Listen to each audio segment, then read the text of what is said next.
you, Brigitte, and have a good class. Hi everyone, and welcome to this class, Getting Started with Gel Printing. My name is Birgit Koopsen and I'm a brand ambassador for Gelli Arts, and I'm from the Netherlands. And in this class, I will cover everything you need to know when you want to start with gel printing, from cleaning and storing your plate to which paints to use and which paper to print on. And before I start, I want to point out that there are 2 more classes already scheduled. One on July 11th. It's also a free class like today, and it's about printing with nature. And that means that I'm going to show you how you can print with, for instance, feathers or flowers or leaves, all kinds of stuff with different products. And then there's a premium class on July 25th, which is about image transfers. And in this class, I'm going to show 2 different ways to use magazine and book paper to do image transfers on the gel plate. And at the end of this class, I will show some prints for both classes, so you get an idea of what you will learn in those classes. And now let's start with today's class. So yes, thank you, Felicia, for turning it on my hands. So I'm going to show you today how to use a Gelli Arts gel printing plate, and I have here 2 sizes that are available from Michaels, and that's the 5x7 plate and the 8x10 plate. And I'm going to demonstrate today on the 5x7 plate because it's a little bit smaller and it's easier and quicker to show techniques on a smaller plate, because there's less room, so you can do it quicker. As you can see, I have on my packaging written no alcohol ink. That's a little reminder for myself, because although I'm going to use only acrylic paints today, you can use a lot of different products on the plate.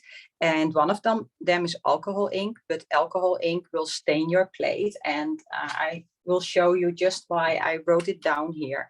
When you use alcohol inks on your plate, this is what it's going to look like. So this doesn't mean that the plate is not working as it should anymore. It is also not going to affect your future prints, but it just doesn't look as nice as it is when you get it new.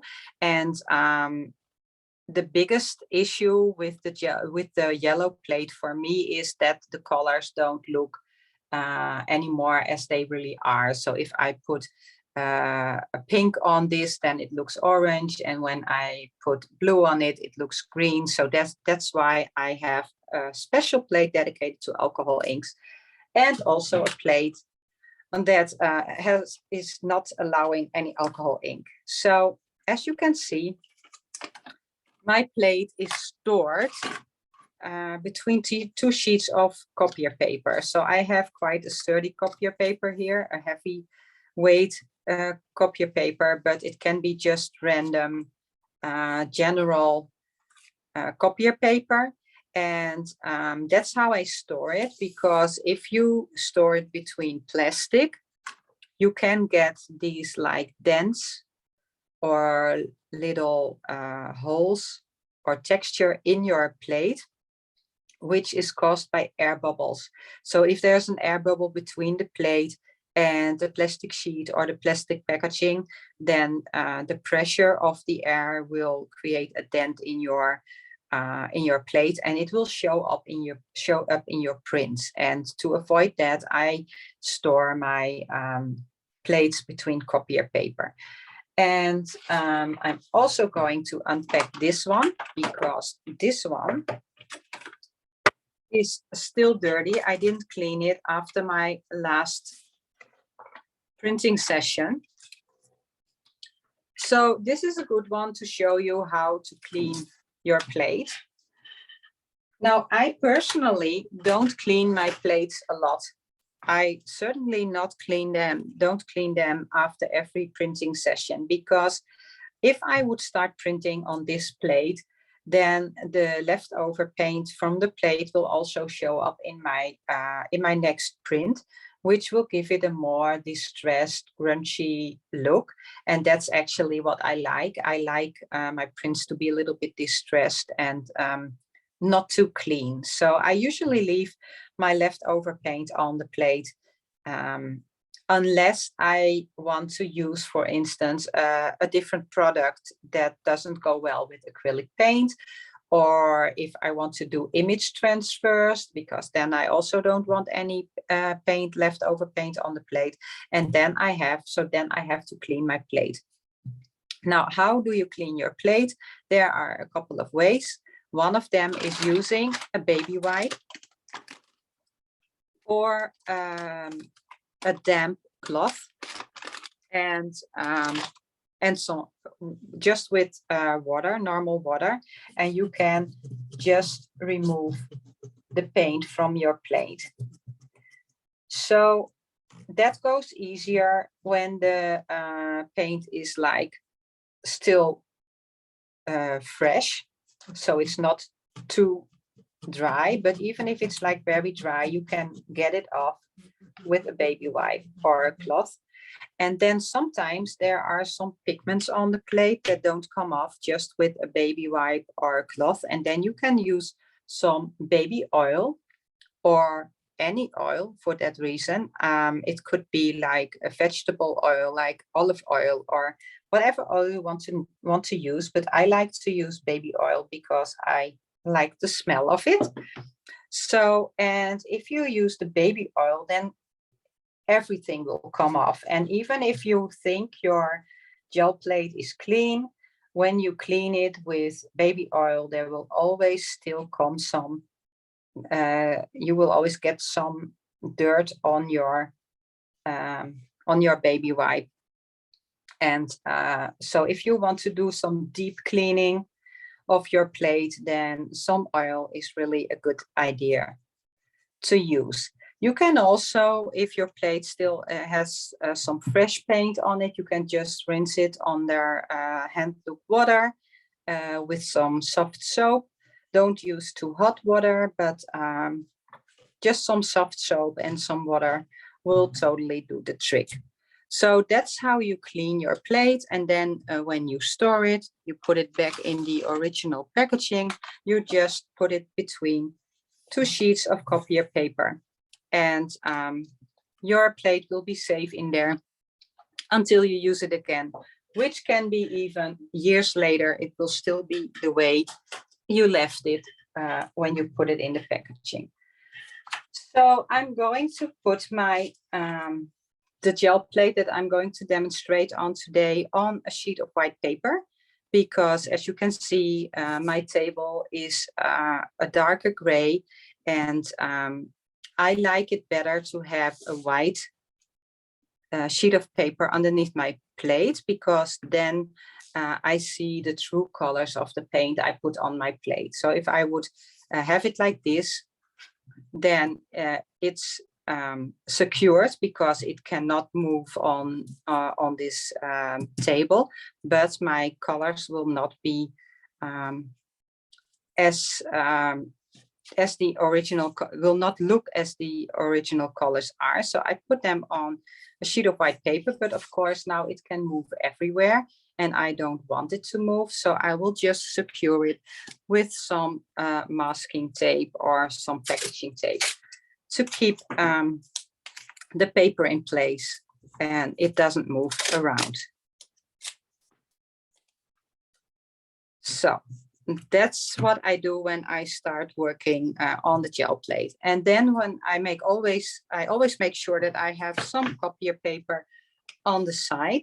This is my cleanup paper. At the bottom, I actually have some sheets that I already used. So this paper I use to clean my brayer in between colors. And I use the sheets over and over again until they are like completely covered with paint, and then they will also make some great collage paper with lots of colors on them. So I use just normal copier paper for that.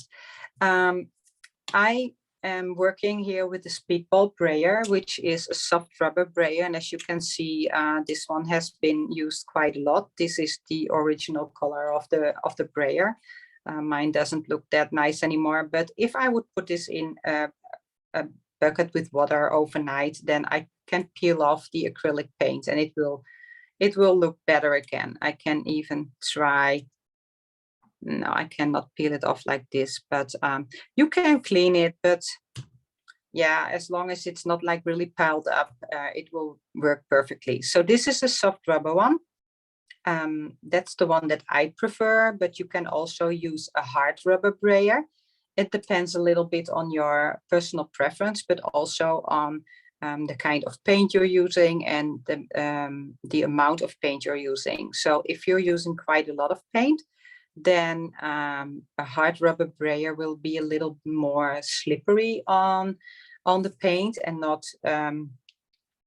roll out as nicely as the soft rubber one does. So, but that's all up to you which one you would like to use for this.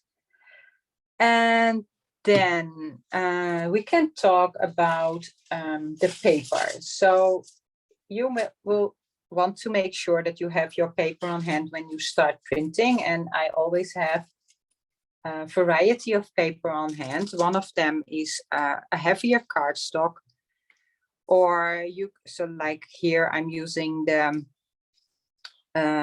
white recollections paper, which is 65 lbs paper, and that's a little bit heavier than the normal copier paper, and it's very smooth, which gives you really nice prints. So if you have paper, another cardstock paper, like for instance cardstock that you can use for scrapbooking, then sometimes it has a texture, and a texture will always show up in your prints. So if you want smooth prints, then you should use smooth paper.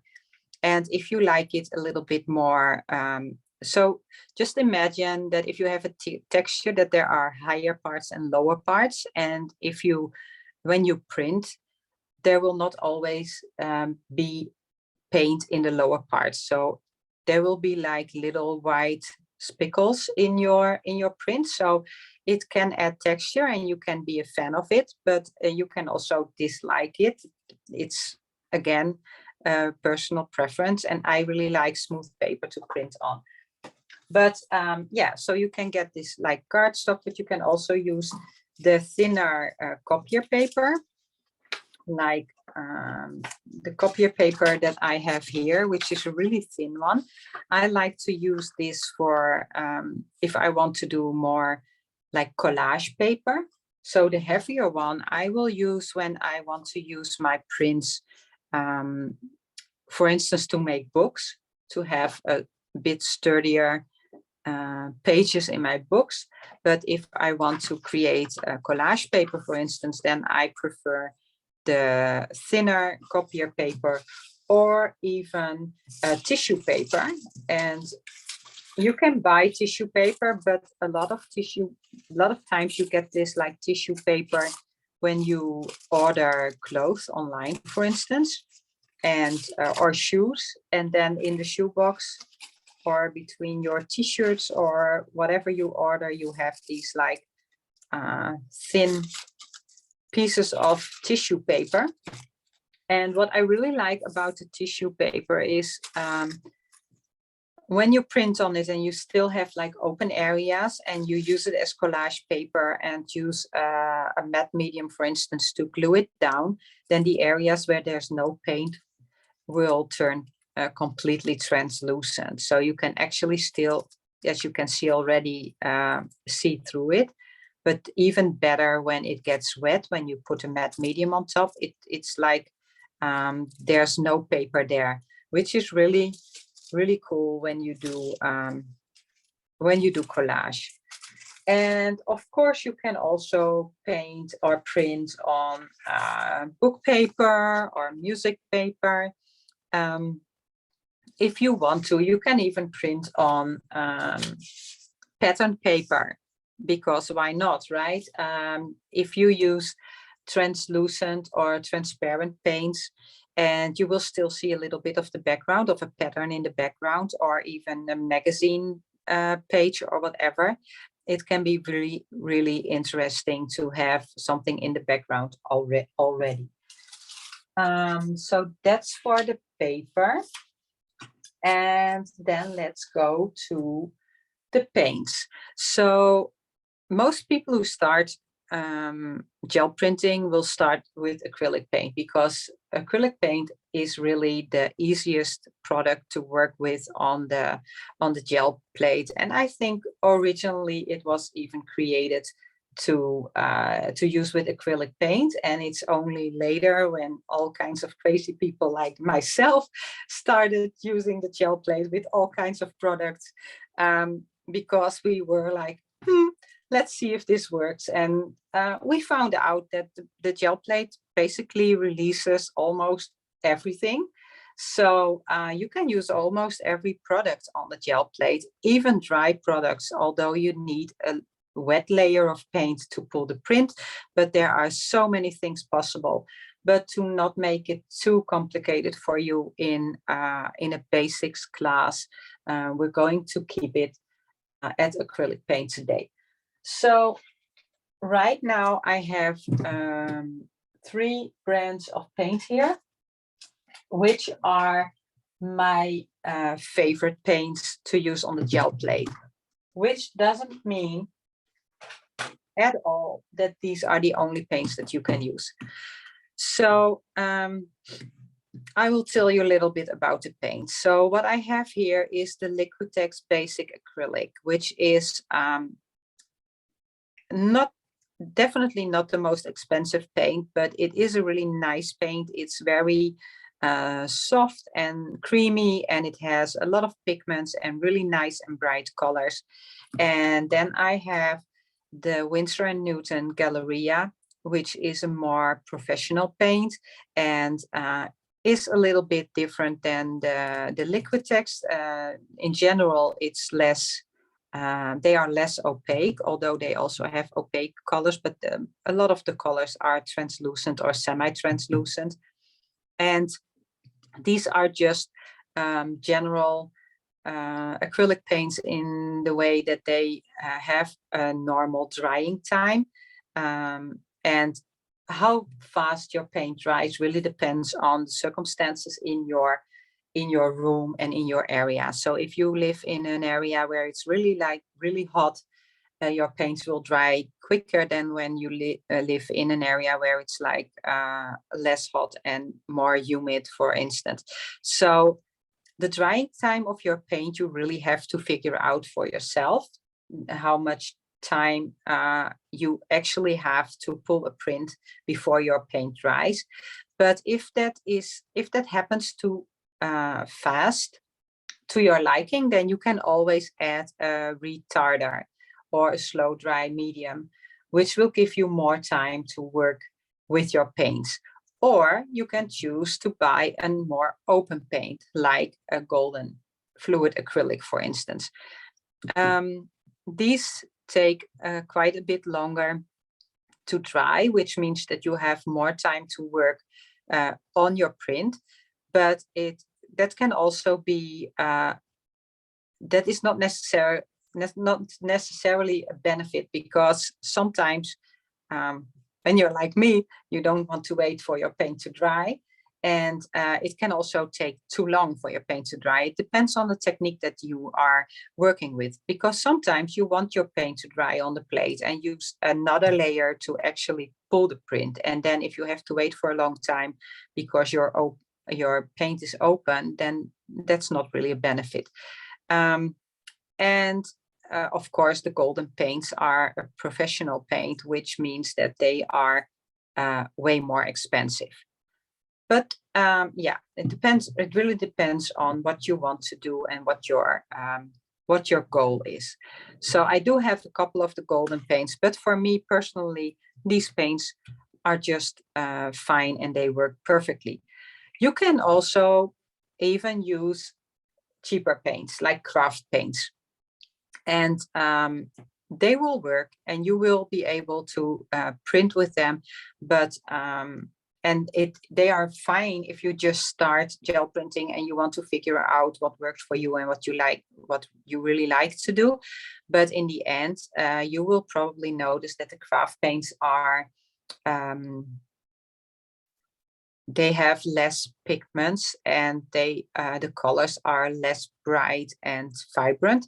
So if you really want to make something pretty, then at some point you might think that you want to invest a little bit more and get a little bit more expensive paint because the colors are so much nicer or the drying time is better, or usually you also need less paint.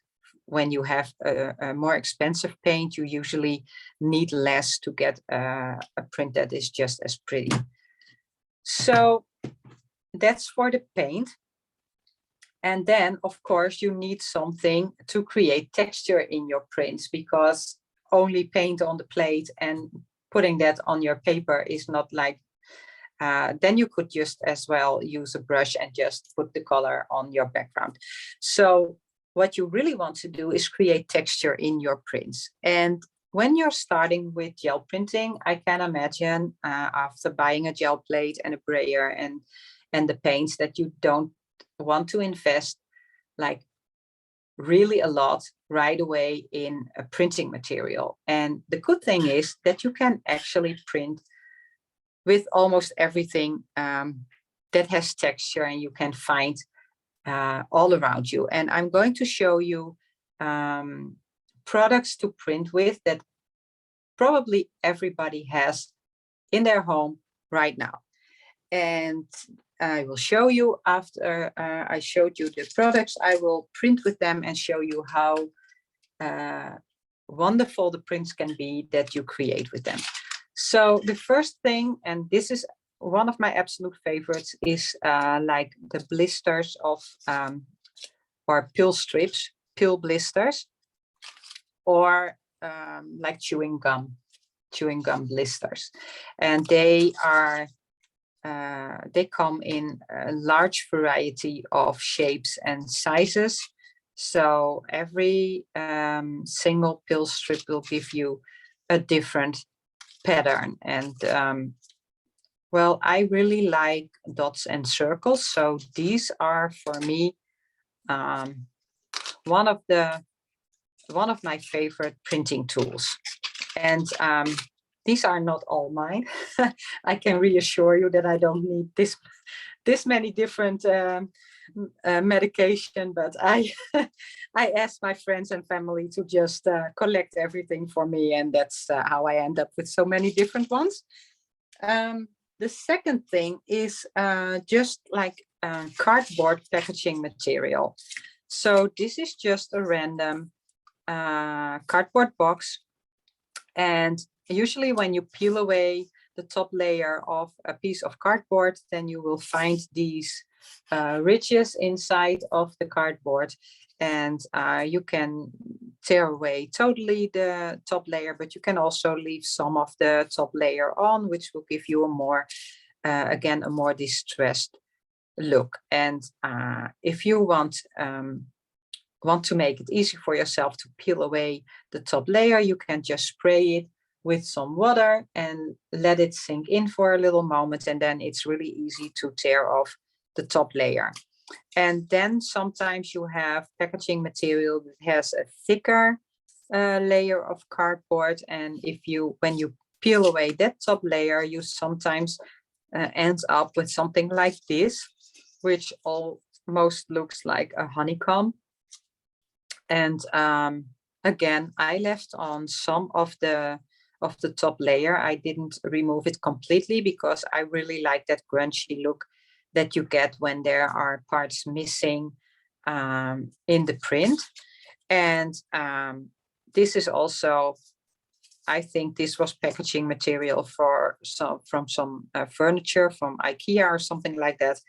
And it also has a really fun texture that you can print with. So that is cardboard. And then something really simple like onion nets or fruit or whatever was in here. I don't know, but this also will give you really, really nice texture. And so this is all free material. This is all, you don't have to spend any money on it. Of course, bubble wrap. I have a really big one here, but you have bubble wrap also in a lot of different sizes, from like really, really small to this giant bubble wrap, and even heart-shaped bubble wrap. If you're lucky, you might get some heart-shaped bubble wrap sometime. Then egg cartons. So you might think that all egg cartons are the same, but that's definitely not the case. So from now on, you will probably look at the bottom of your egg carton every time you buy one.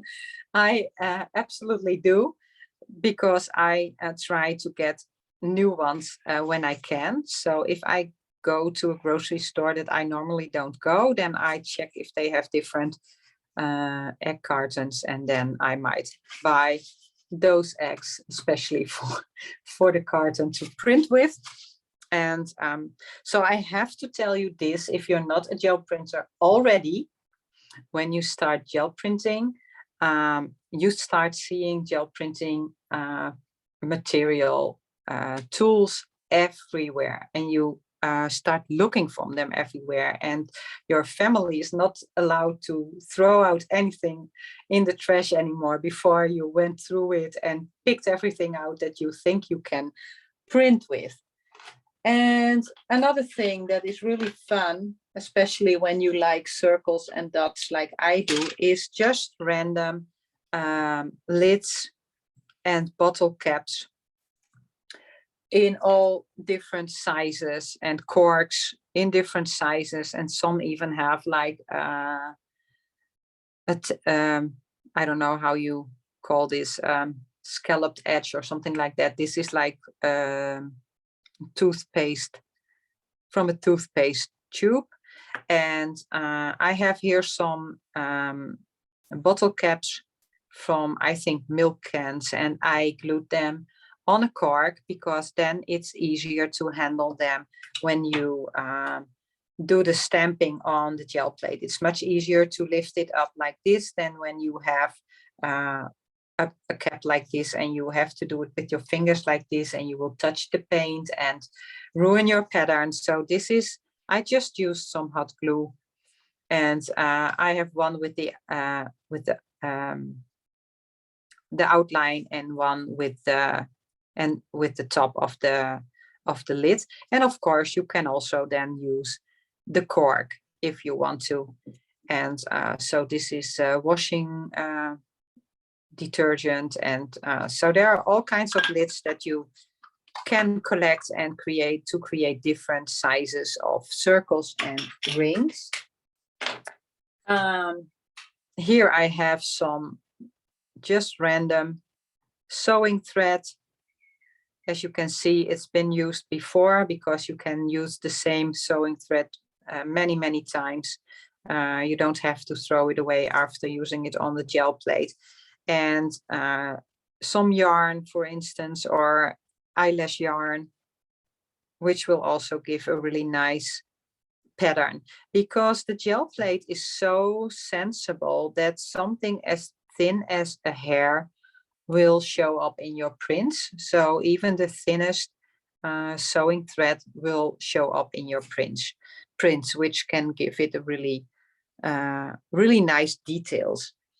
And what else do I have? I have some lace. This is also something I really like to print with, because it gives a really nice and very detailed print. I will definitely show you this one when I start, when I do some printing. And finally, I have one more thing, and not everybody might have this at home, but I'm going to show it anyway. These are these crosses are for tiling. They are spacers when you do tiling, so you can get them at the hardware store. And I just glued them again with the hot glue gun to some corks, and so you can stamp with them and create crosses, which is really fun. And then one thing that actually is bought to use on the gel plate are the mini printing tools from Gelli Arts. And as you can see, they have a lot of different patterns that you can use to create texture within your prints. And I'm definitely also going to use these for printing. So I think this is covering the storing, cleaning, and the products to use. So I think it's time to do some actual printing. And let me make some room so I can do some prints. And so I can probably fill an entire hour about color theory and which colors to use together, but that's too much to tell about right now. But there are a couple of things that I'm actually going to tell you quickly. So I usually don't look at the paint if it's opaque or if it's translucent or semi-translucent. I just go with the flow and I just pick colors that I like. And sometimes that doesn't turn out really well. And I don't really like my print, but I can always print on top and I just keep printing until I like it. So I don't really care about that. But if you work on something specific and you want your colors to be opaque or translucent, then you can actually see it on the tube or the bottle which your paint is. If you're using the more professional paints, most craft paints will probably not show it, but if you use the little bit more expensive paints, then it will show a little square like here on the tube. And if the square is completely filled, if it's a black square, that means that your color is opaque. And if the square is a half black, half white, then it means that your paint is semi-translucent. And if it's like an open square, that means that your paint is translucent. So if I would use this paint to print on top of a print with this paint, then you will probably not see the yellow because it's translucent, and the darker blue underneath will totally, you will totally use the bright yellow that you're printing on top. So you can keep that in mind when you do printing, and you can make sure that you use an opaque color if you print on top on an already or an earlier print. But if you don't care, then you don't have to look at that at all. And I usually just don't. And if you want to know more about which colors work well together or you can blend well together, then what you can do is go on the internet and find a color wheel. And in general, you can say that the colors that are opposite of each other on the color wheel are the colors that give you the nicest contrast when you use them on top or next to each other. But when you mix them, you will get mud. So you have to make sure that when you use these colors together, that that you add the next color when the first color is dry, so they don't blend. And if you okay, I lost it now.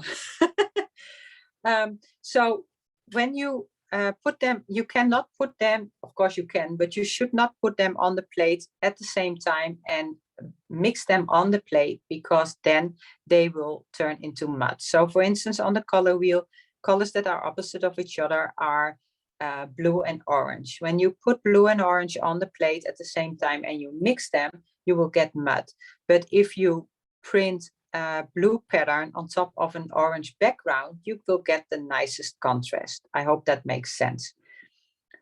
So, so Birgit, can I interrupt? Can you address this question? Somebody has, Josephine says, when I use my brayer, it creates streaky strokes. I cannot get a smooth surface of paint on my gel plate. How can I do that? Well, first of all, so it could be the paint that you're using.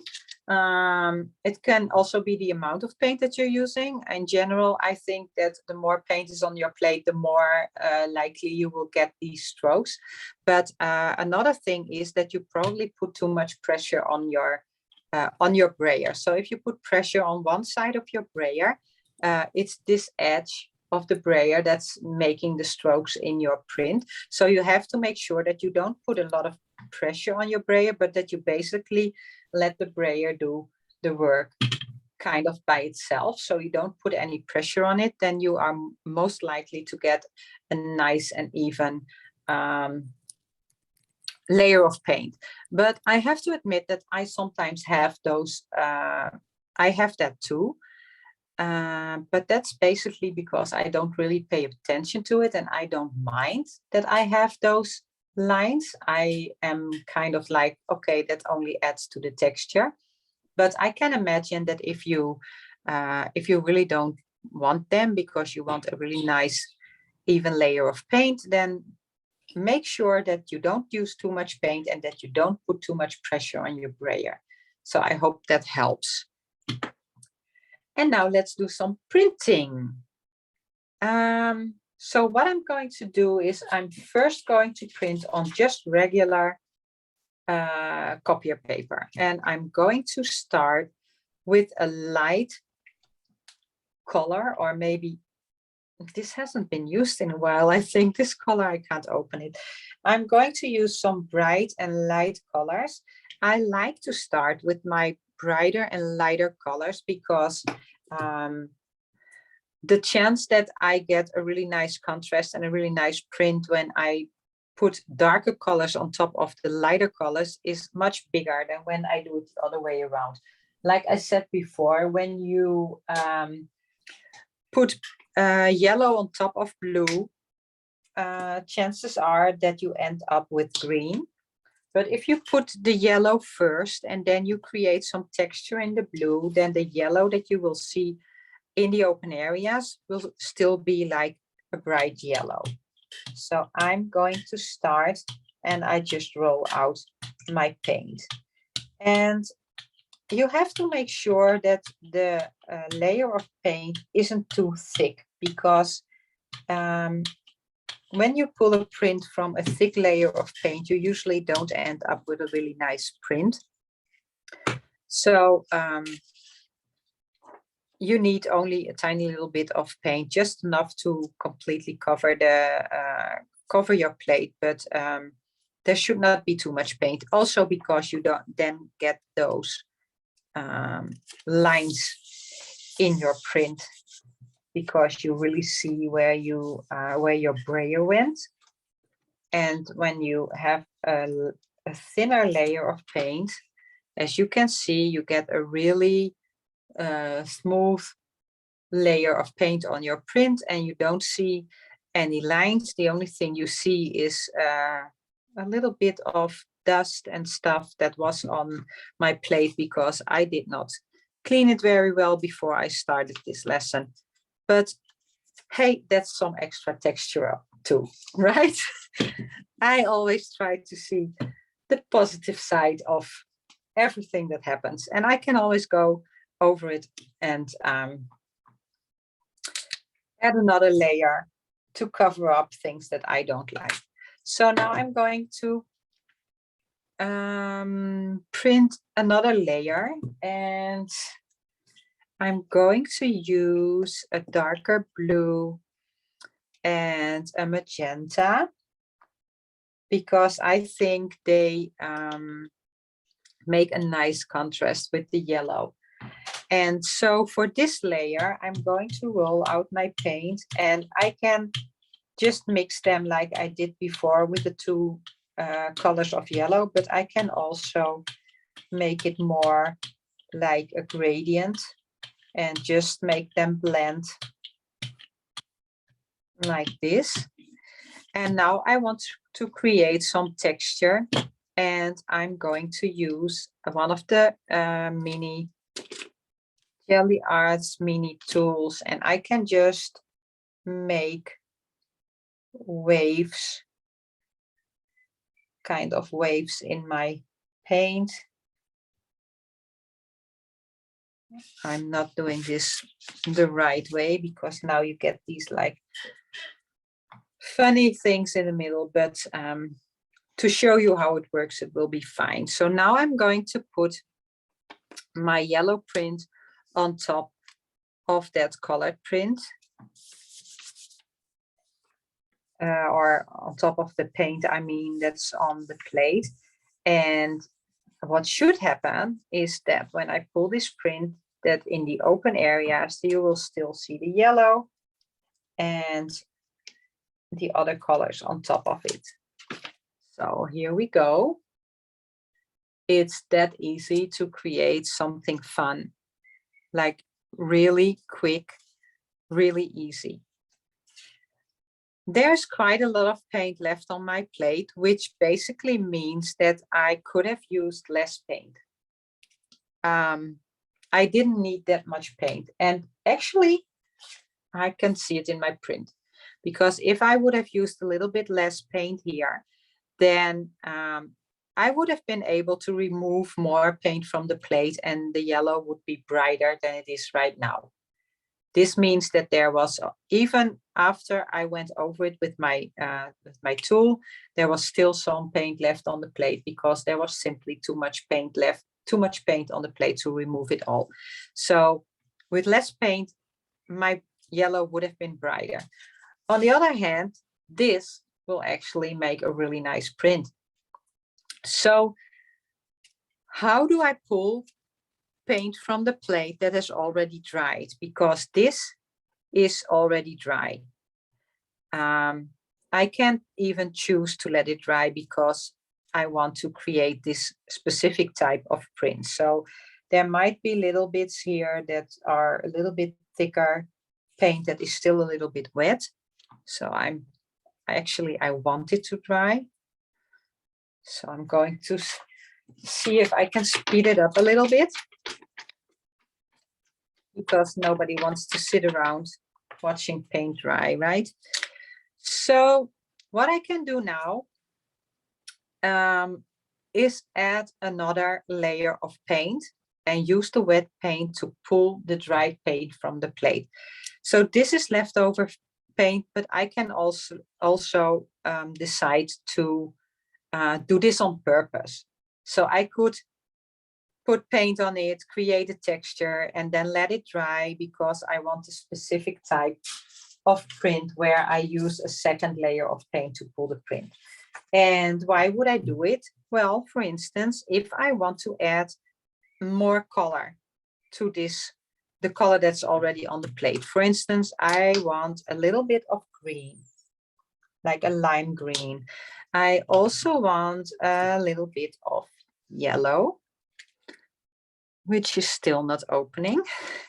So I'm going to do it like this. I'm going to put a little bit of yellow here. And I also want to add some white to make the colors, to blend the colors a little bit, make it a little bit softer.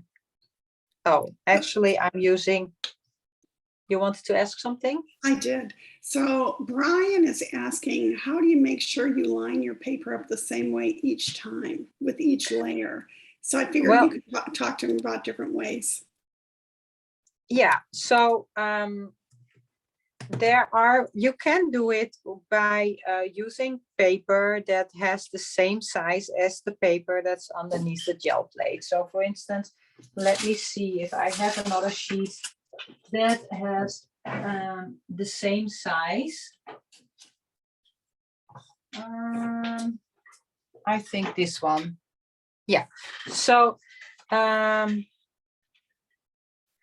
if you use paper that is the same size as the paper underneath, then you can line it up. So you can do your first print and line it up at the bottom, at the edges, and then when you pull the next print, you line it up again, and you are pretty sure that it will be in about the same area.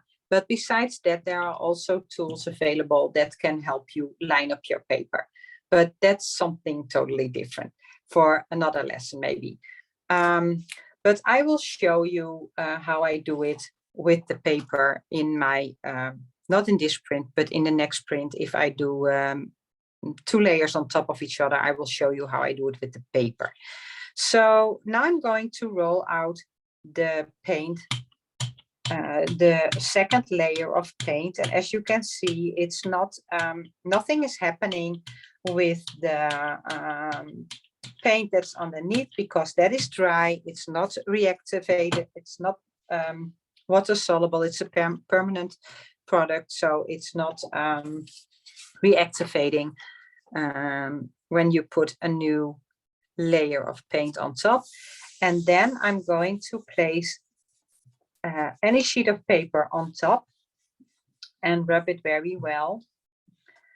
And now I can do 2 things. I can pull it straight away and hope that I didn't use too much paint and it's picking up everything, which I'm going to do now. And I'm going to tell you the other way after I pulled this print, because then I can also tell you why.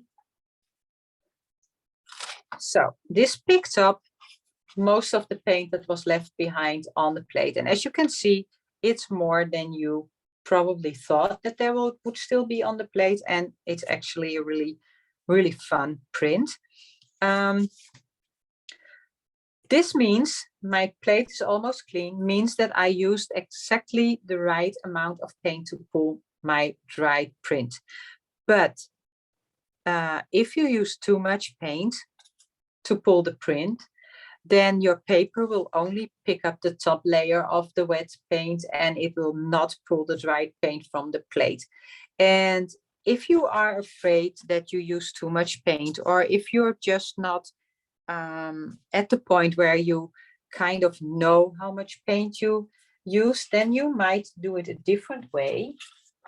And that is that you leave your paper on the plate to dry. So you leave it on the plate until all the paint is dry, even the second layer, and then you pull the print, and then you will be sure that everything that's on the plate will be pulled and be on the paper. So that is something that you can try, what works best for you, pulling it straight away or leaving it on the plate to dry. So what I normally do is I usually just go for pulling it straight away, because I really don't want to wait all the time. But sometimes I have a print that I'm like, oh, I really want this print to succeed. I don't want to risk that I use too much paint or not enough paint in some areas and that I lose parts of the print. Then I leave my paper on to dry, like, I don't know, 10 or 15 minutes until the paint is completely dry, to make sure that I pull everything from the plate. So you can play a little bit with that and see what works for you. And let me see. Okay, let me show one print with lining up the paper. And then I also want to walk you through some of the prints that I already made, to show you the possibilities of gel printing and which way they were made, because it seems as if we already have only 10 minutes left. Time is going very quickly. And I really want you to see the possibilities of gel printing, because I can't possibly show them all in like 1 hour, but seeing what you can do with gel printing might be what you need to actually start doing it. So I just want to show you some of my prints before I end this class, also to show you what we will create in the upcoming classes. So I created a background color, and I'm just going to line up my paper with the paper that's underneath. And then when I can even mark it, if I do a lot of printing at the same time, I might want to mark it to see what the bottom is, because when I turn my paper around, it might not be in the same position. So if I would put the second print this way around, then that wouldn't work. I have to make sure that I have this at the bottom when I do my next print. So top of this, what did I say? I definitely wanted to print with the pill strips, right? So let me do some of the pill strips. And let me see, what other color will I use? Well, again, I'm doing the magenta because that's just one of my favorite colors. And I'm just randomly going to mix them. So now I think I might need a little bit more paint, but I'm actually going to stick with this. And I'm going to use the pill strip to create the texture.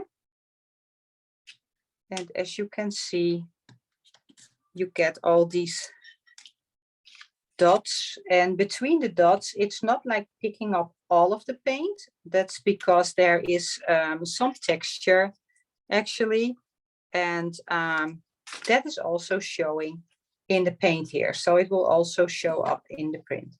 So this is my bottom, and I'm going to line it up again, put it down, and it should be in about the same position.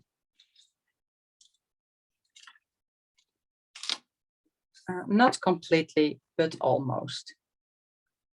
So this is, I think, really a fun background to start some art journaling, or you could use letter stickers and add a sentiment on top and use it as a card to send to somebody. I also like to print on paper that's just a tiny little bit smaller than my gel plate, because then the entire paper is covered with paint, and then you can turn it very easily into cards or backgrounds for your art journaling. So let me see, only 5 minutes left, which means that I'm actually going to show you some prints and all the fun stuff that you can do with gel printing. So I'm going to put this one aside, and I'm going to start with showing you some prints that were made with objects that were found in nature. So here I have some prints that were made with feathers, and they are also both made with acrylic paint. So the feather basically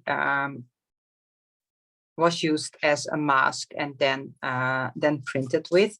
And these two prints were made with how do you call them, branches and leaves and flowers. This is actually cleanup paper. So I used this to remove excess paint from the plate. Well, there were all kinds of leaves on the plate, and I used my cleanup paper, which already had some paint on it, and this is what I got, which is actually a really nice print, but not even intended. So sometimes you end up with some really fun.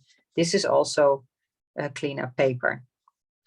So you end up with really nice prints that were not even intended. So that's something we're going to do in the class, in the free class about printing with nature. And I think I have some like this for instance, is also made with leaves and then with stamping ink. So that's a very different technique, but I will also